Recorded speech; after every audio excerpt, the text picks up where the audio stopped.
Karachi police office पर हमला, Sindh assembly की सिक्योरिटी सख्त कर दी गई। तफसीलात के मुताबिक सिंध असम्बली का इजलास आज होगा। दहशतगर्दी के खदशात के पेश नज़र सिक्योरिटी के इंतजामात सख्त करने का फैसला किया गया। असम्बली में मीडिया के नुमाइंदगान, अफसरान, विजिटर्स के एंट्री पासिस मनसूख कर दिए गए। अरकान असम्बली को साथ में स्टाफ या विजिटर्स ना लाने की हिदायत की गई। सेक्रेटरी सिंध असम्बली ने सिक्योरिटी इक़दामात से मुतालिक तहरीरी हुक्मनामा जारी कर दिया। याद रहे कि सिंध असम्बली का आखिरी इजलास 14 फरवरी को हुआ था, जिसमें स्पीकर आगा सिराज दुर्रानी की जानिब से अपोजिशन लीडर हलीम आदिल शेख को पॉइंट ऑर्डर पर बात करने की इजाज़त ना देने पर PTI अरकान बरहम हो गए थे। स्पीकर के गैर मुनसिफाना रवैये और महंगाई के खिलाफ PTI ने सिंध असम्बली में ज़बरदस्त एहतजाज किया और ऐवान की कार्रवाई से अलामती वॉकआउट भी किया।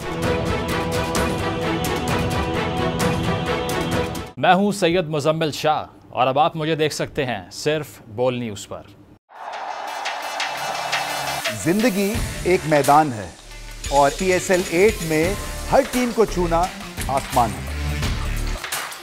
6 टीमों के बीच धुआंधार लड़ाई। ये शोर न लड़ाई का है न डर का, ये शोर है जीत का, ये शोर है जुनून का।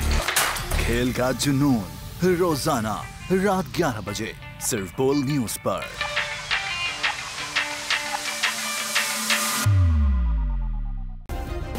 सब्सक्राइब करें और बेल दबाएं ताकि कोई खबर रह न जाए।